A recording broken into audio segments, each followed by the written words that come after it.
Hello everyone, I am Malathi, communication coach. మనలో చాలామందికి పనులను వాయిదా వేయడం అనే సమస్య ఉంటుంది. అది చదవడం కావచ్చు, రూమ్ క్లీనింగ్ కావచ్చు, ఎక్సర్సైజ్ కావచ్చు. ఏ పనైనా మొదలు పెట్టడమే కష్టం, కానీ ఒకసారి మొదలు పెడితే పూర్తి చేసేస్తాం.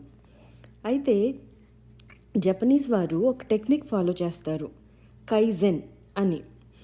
దీనివల్ల పనులు మొదలు పెట్టడం కూడా ఈజీ అయిపోతుంది. ఫార్ములా ఏంటంటే, రోజు చిన్ని చిన్ని మార్పుల్ని తప్పకుండా చేయటం.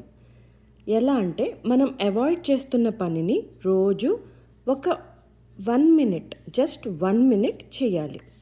అది బుక్ చదవడమైనా, రూమ్ క్లీన్ చేయడమైనా, వస్తువుల్ని ఆర్గనైజ్ చేయడమైనా, ఎక్సర్సైజ్ చేయడమైనా 1 మినిట్ రోజు చేయాలి. ఇది ఒక చిన్న ట్రిక్. బ్రెయిన్కి ఎలాంటి స్ట్రెస్ లేకుండా పనిని స్టార్ట్ చేసేలా చేయొచ్చు. ఇలా కొన్ని డేస్ చేశాక బ్రెయిన్లో ఒక మొమెంటం ఏర్పడి ఆ 1 మినిట్ కాస్త ఎక్కువ టైంగా మారుతుంది. ఇలా మనం పనులు కన్సిస్టెంట్గా చేయటం చూసిన మన కిడ్స్ కూడా దీనిని హ్యాబిట్గా మార్చుకుంటారు. అలాగే మీరు వాళ్ళకి రోల్ మోడల్గా కూడా అవ్వగలరు. Thank you for listening.